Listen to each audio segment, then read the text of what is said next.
All right. It is Monday, June 2nd, 8:26 a.m.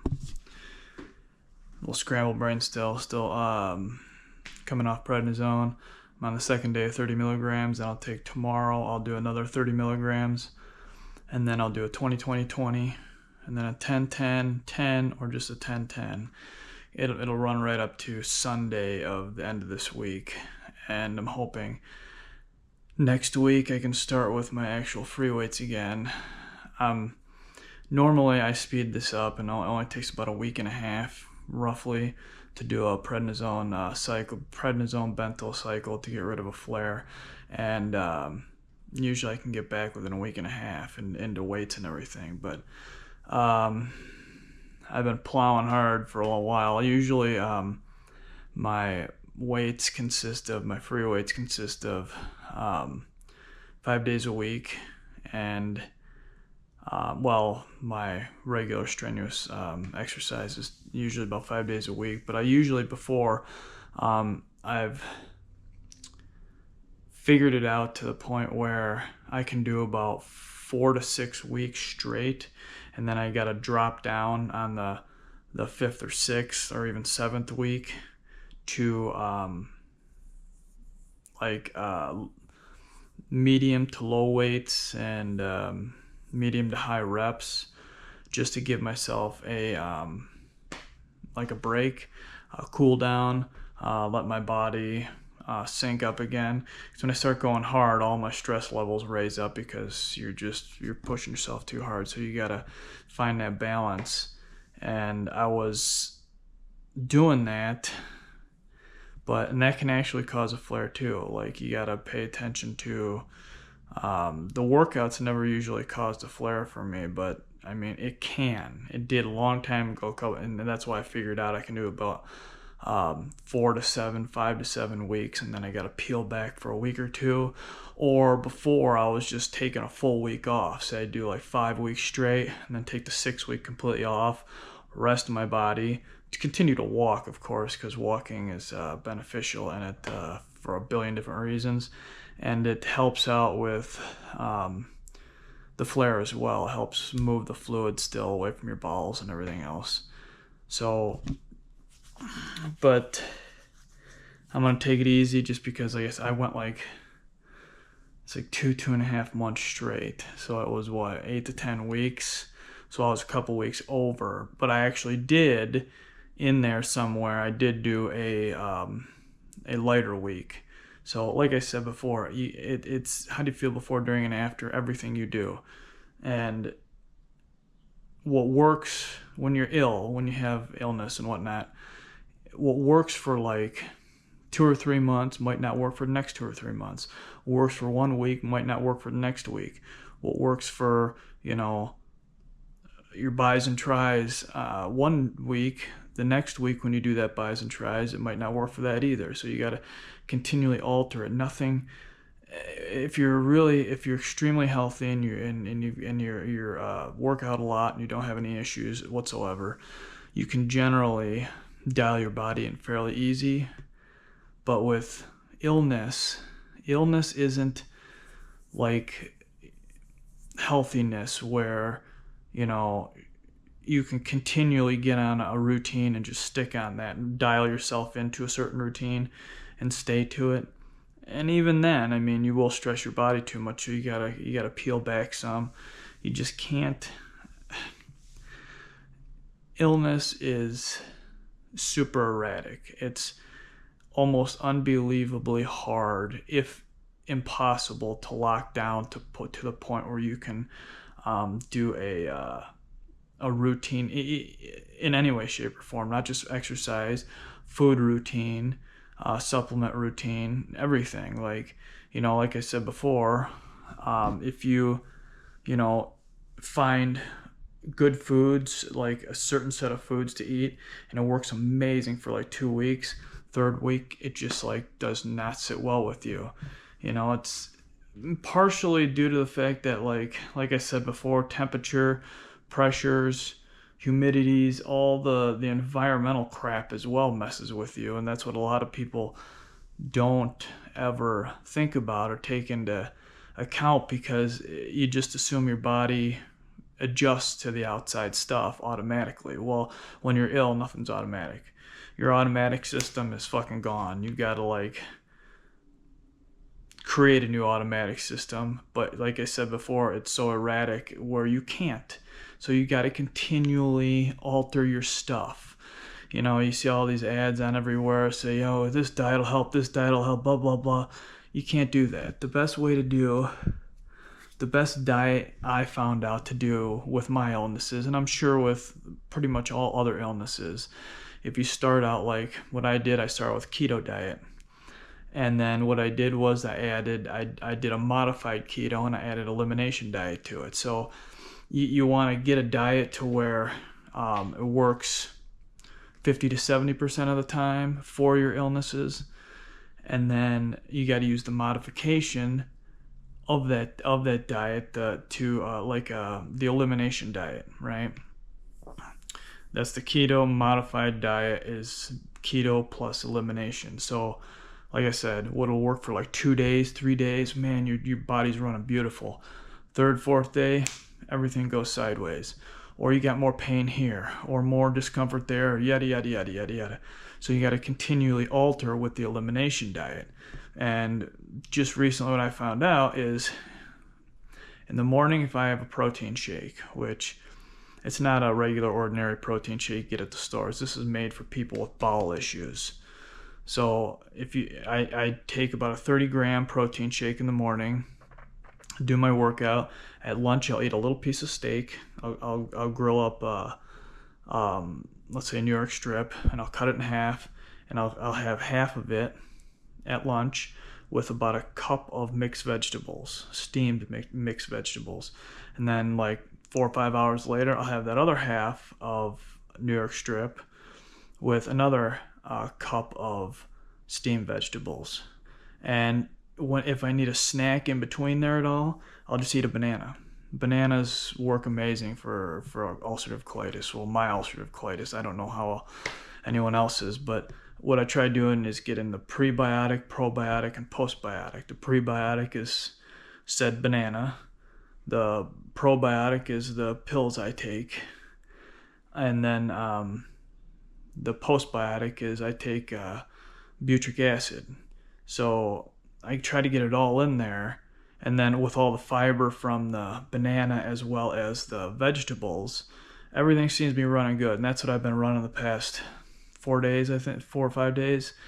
And it's been snapping my ulcerative colitis flare along with the prednisone and bentyl back into place. So I'm feeling a lot better. Still got some bloat, like intestinal bloat, not really gas. It's hard to explain. It's like it just feels like your large intestines are swollen, right? It's not really so much gas. I don't know. I don't have a tricorder scanner to find out exactly what the puffiness is, but I know it's not gas. So anyways, I'm still scramble brained from the prednisone. You get on prednisone, jacks with your head, you're confused as hell all the time.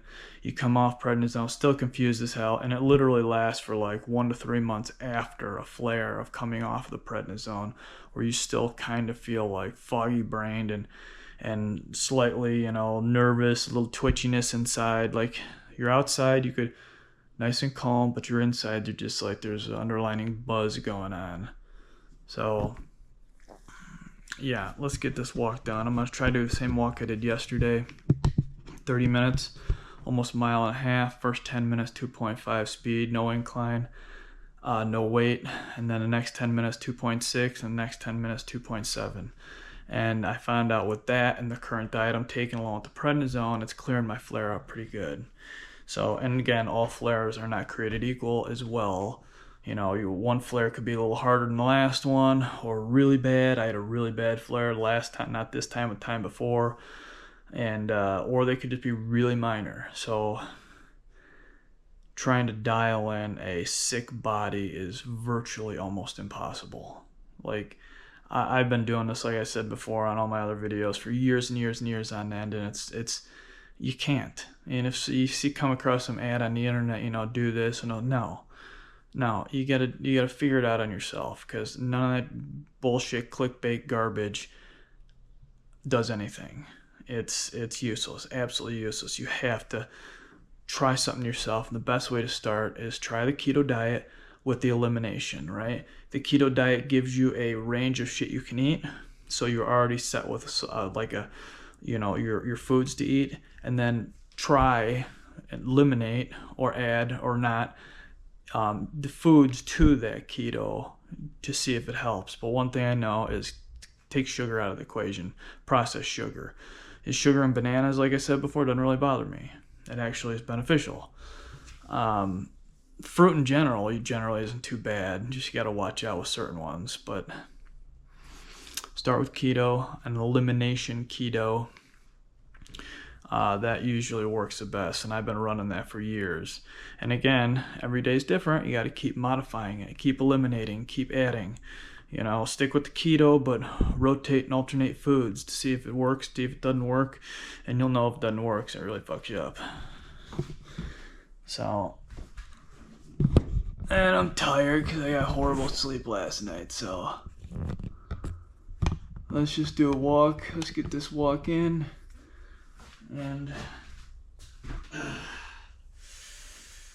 dang, I just rubbed my damn leg hard against that damn pad.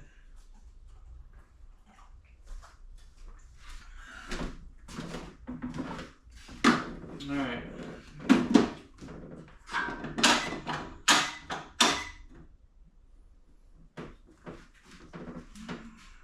Okay, that's good. For now, let's just do this before I gotta piss again. Indoor walk. I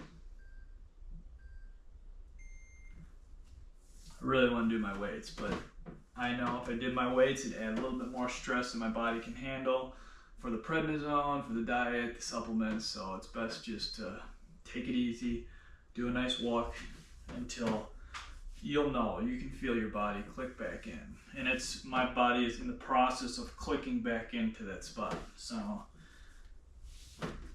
alright, let's do this. 2.5 for 10 minutes.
Keep going.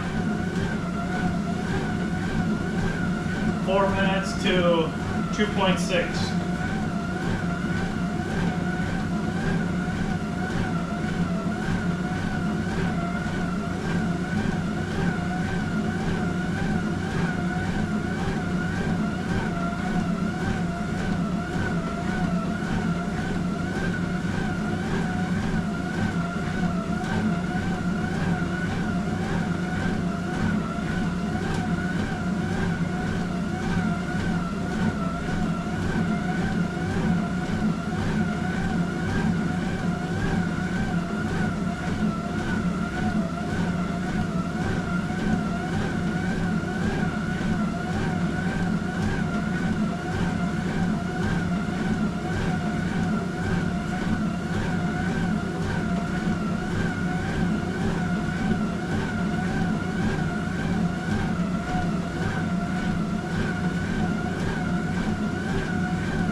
One minute to 2.6.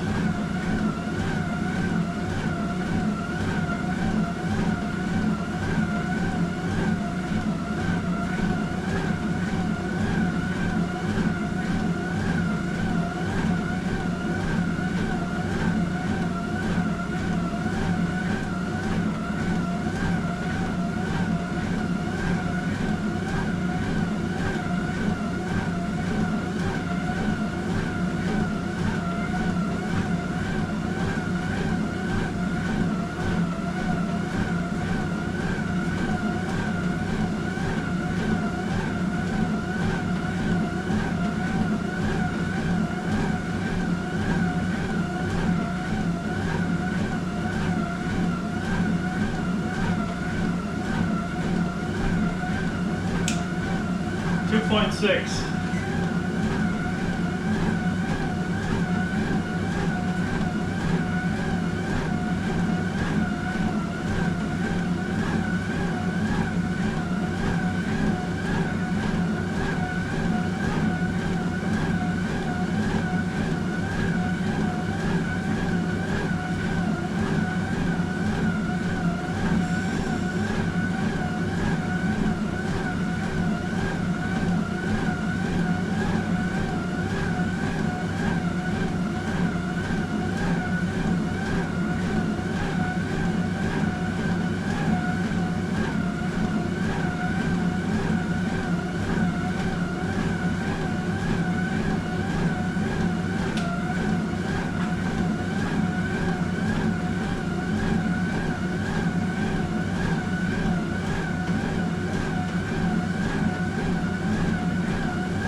8 minutes left, then 2-7.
$15 minutes, 15 minutes left.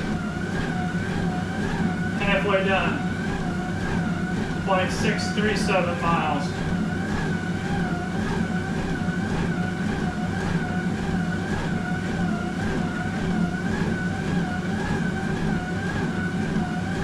Besides being tired today, because of the garbage sleep I get, I'm feeling actually pretty good, being that I'm coming down off this garbage. So I'm gonna, at like 18 minutes, I'm gonna switch to 2.7, so I'm gonna do an extra 2 minutes of 2.7. So I wanna get as much fluid moving as I can.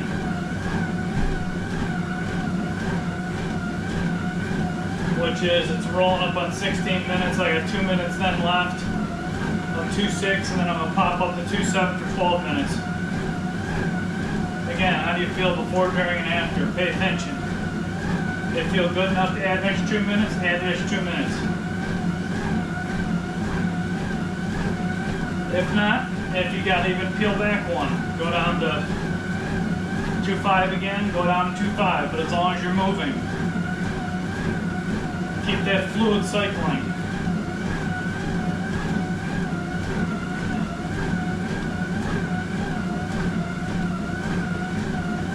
Coming up on 0.7 here, 0.7 of a mile. About a minute and a half left.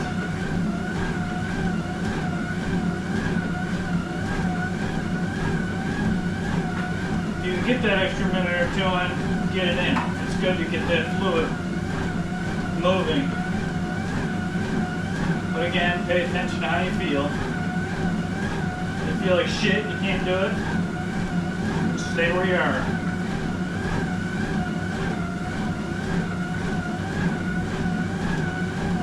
minute, and then 2 sets for 12. I'd love to walk for an hour, but again, you want to limit your stuff so you don't stress your body out due to your health issues, along with being on whatever medicine you're on, because that shit stresses your body out just as much too. Not in a good way.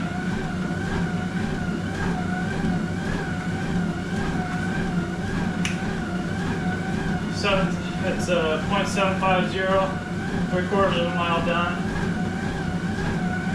and 10 seconds left, and then jump to 2.7.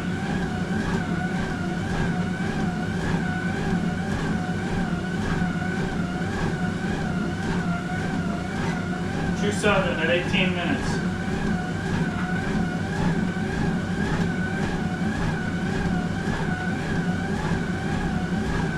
You want to keep all of your tissues loose and juicy.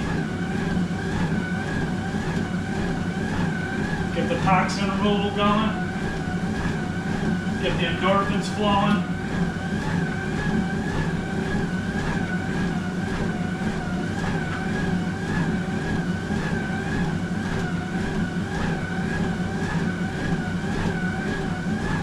But know your limits. That's the key, is knowing your limits. How much you can do per day without causing any extra stress on your illnesses.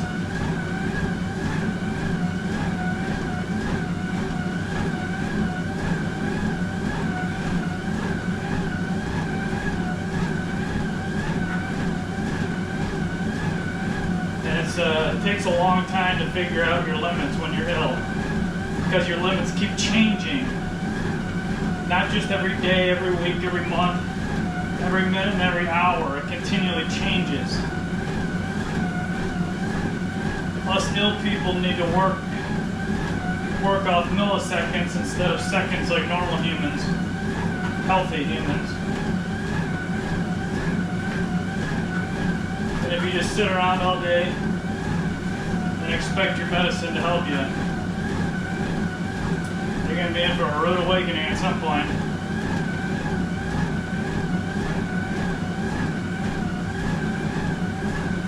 So I've done that.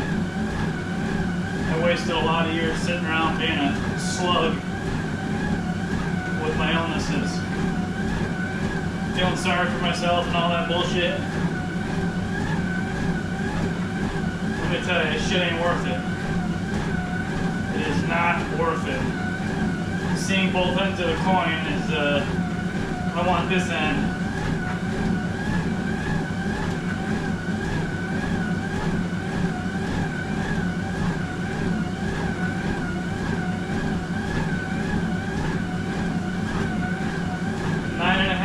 Left, and then I'm done at the 30-minute mark with a 3-minute cool down.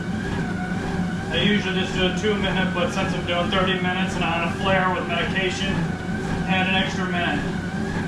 Gradually bring that heart rate down.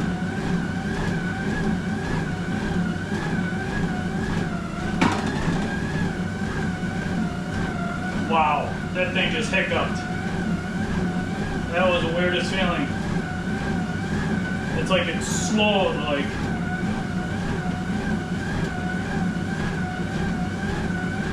That was weird. That was really weird. Or is this thing's like fucking 20 years old. Original belt, motor. This is Yowza.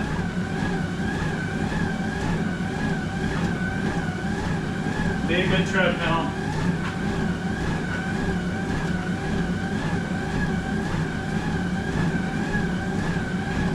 It does that every once in a while, not like that degree. I've never felt that before.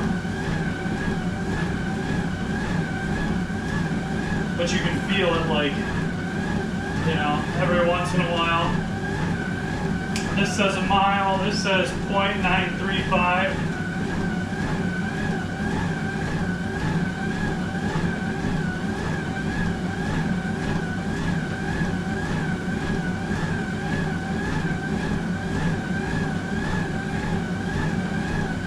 Minutes left.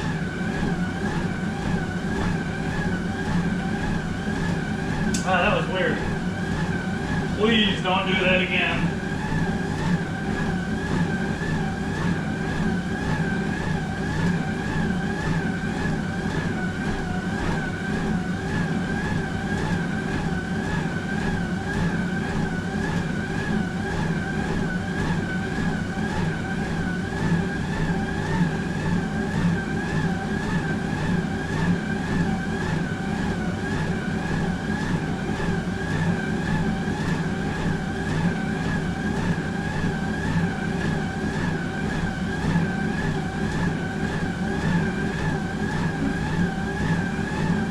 Supposed to be 90 today. 7 minutes left. Rolling up on a mile on this thing. This thing's so old, I'm surprised this fucking screen works still. Mile. 1.07 miles.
Left, and then 3-minute cool down.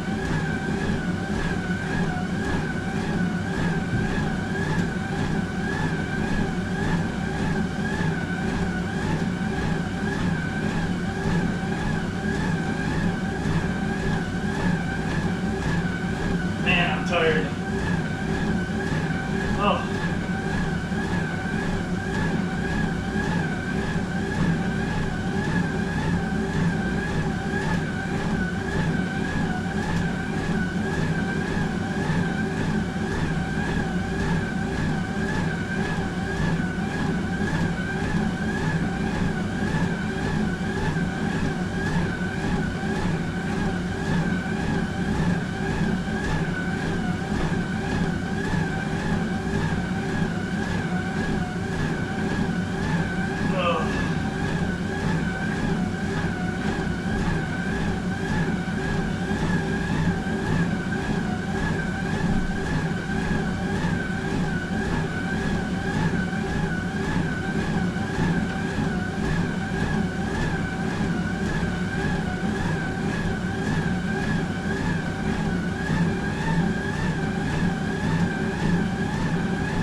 pinch more than 2 minutes.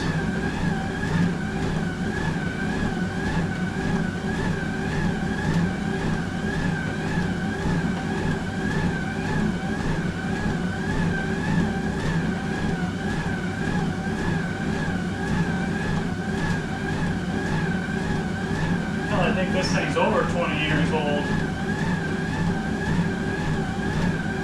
Got this thing fucking, I don't even know how long ago.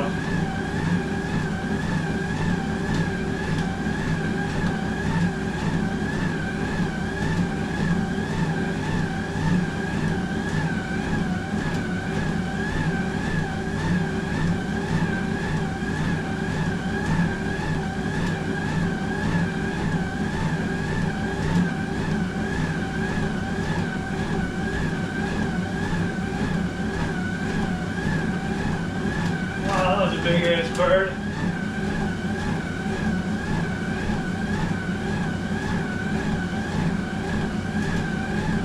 One minute to 3 minute cool down.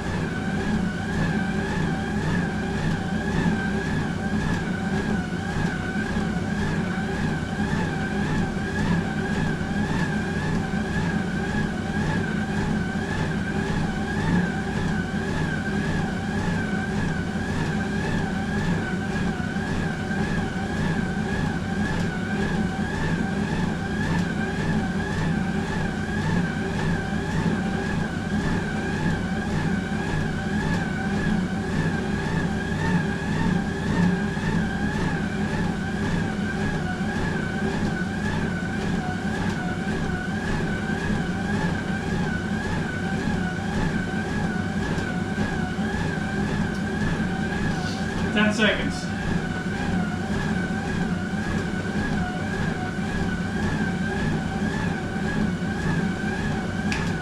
2.1.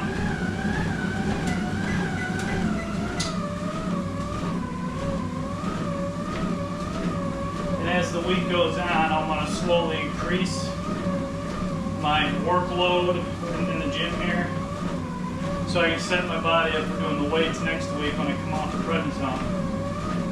So gradually moving to the goal in there, because anytime you shock your body with something, so if I just go for my walk here, and even if I do low weight, high rep, mid rep, low rep, and the weights, I'm still shocking my body, because then you get, the muscle soreness for, 3 to 5 days afterwards from working a certain muscle group. Well, you're going to get that regardless when you go back to weights, but I don't want my body in a whole being shocked by the stress of it. Being that 1.4.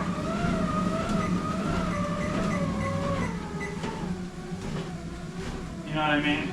It's because you never ever wanna just hit a brick wall with moving and stuff when you're ill. Because every time you hit yourself a wall like that, you send this like interference pattern through your damn energy, your body, and then it can really shock your system. And you do not want to do that, because then you can throw your body out again, whatever illness you're dealing with.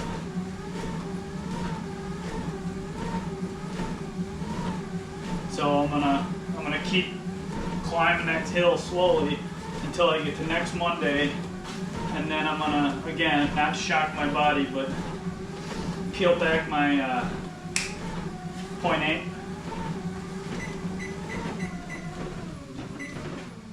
And I'm gonna peel back on Monday. I'm gonna peel back my walk, either 2.5, 2.6, or 2.7, just for the mile, like I normally did, the 23 minutes. And then I'm gonna add that. Lower my sets, keep my reps right in the middle, I think, and put my weights at about 70% less than I normally would do when I'm feeling really good. So then I'm getting the walk in, but not the full walk, and I'm taking some of that energy from the rest of that walk and putting it into that. So Monday I can, hit the top and slowly glide down the hill and feel good about it. get good workouts in, not shock the body, not shock the illnesses, whatever you got. And we're done.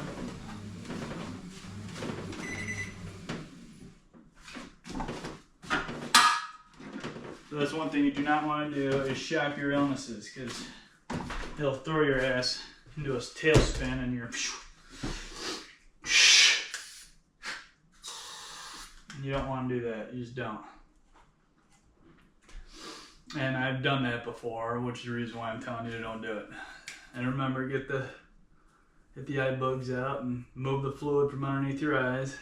Not pushing hard, just rubbing your finger, you know, just lightly over your skin below your eyes.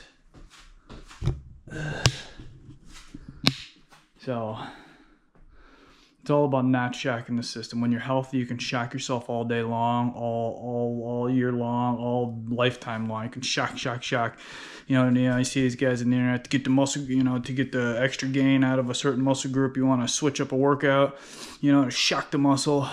No, when you're ill, you do not want to do that, right? If you do switch a workout up, start really low with that workout, like you're starting working out in general, brand new. You'd never, ever want to just go and, you know, oh, I want bigger biceps, so I got to grab a different set of weights and do a totally different workout, which you can, but grab low weights and do about medium to low reps just to get your body used to the feel of that new workout for the first week, and then you can slowly increase it over the next couple weeks for about a month. And then you can slam it as hard as you want, pending your illness and how your body feels and everything else. But I'd highly recommend always easing into it. Always easing into it. Even when you're healthy, you should ease into it anyways, because you don't want to pull a tendon or pull a muscle or something, because then you're going to be working out for a month or two, depending on how bad you wing dangled yourself. So, and when you're first starting working out, like I did, the first 2 years I started working out, I used extremely low weight and medium to high reps. I like bicep curls and shit. I was only doing the 8, 10, and 12 pounders for months, until I got my body used to the feel, and I basically wasn't going anywhere else with it. I was just doing the typical workout. And if you want to shock your body just a little bit and you're doing the 10 pounders, then you've done it for a few months, grab the 12 pounders and do that same exercise. And, you'll go through a period of, 3 to 7 days, depending on how your body is, of that muscle aching again, because you shocked that muscle again. And then also when you're doing it with a big muscle group, biceps are one thing, doing it for your thigh muscles or, back muscles, or one of your bigger slabs of muscle, you want to be even careful, because you're shocking more of your body then as well, because it's a lot bigger muscle. Not just in the fact that you're going to be, that muscle will be painful for a week because you shocked it again, but that stress reverberates through your illness and can cause a flare or whatever. It can zap you. You don't want to be zapped. You want to gradually, like a sine wave. You just want to flow through your workouts nice and smooth. You don't want to zap anything. I've zapped myself so many times because like I told you before, I love lifting heavy shit. I just love working out. I love it. And my brain gets the best of me sometimes, and I grab, do that extra couple set of reps, you don't, right? And then, training to failure too. Training to failure is tricky when you're ill. I would suggest not doing it all the time. Pick a week out of 2 months, and then only for one muscle group, then work that one. You know what I mean? Because you don't want to do that with every muscle group. You don't want to do that all week, every day, every week. You gotta, pick your battles, because when you're ill, your body just just on a dime can go sideways. And you healthy people have no idea what I'm talking about, but it's messed up. You do not want to just run into a brick wall, because you will run into the hospital and you will be there for a damn month recovering. So don't do that. But you want to work out. You got to move the fluids. You got to pull the toxins out of your system. You got to replenish the fluids with more water. Get your lymphatic system cranking, get your heart rate up, sustained output. You want your heart rate to be cranking and get your heart muscles good and going. Keep that nice and toned up as well. Blood vessels, all that good stuff. Anyways, here is my walk. So I've been yakking for 5 minutes or so. 148 active calories, almost 1.5 miles, which is a good workout.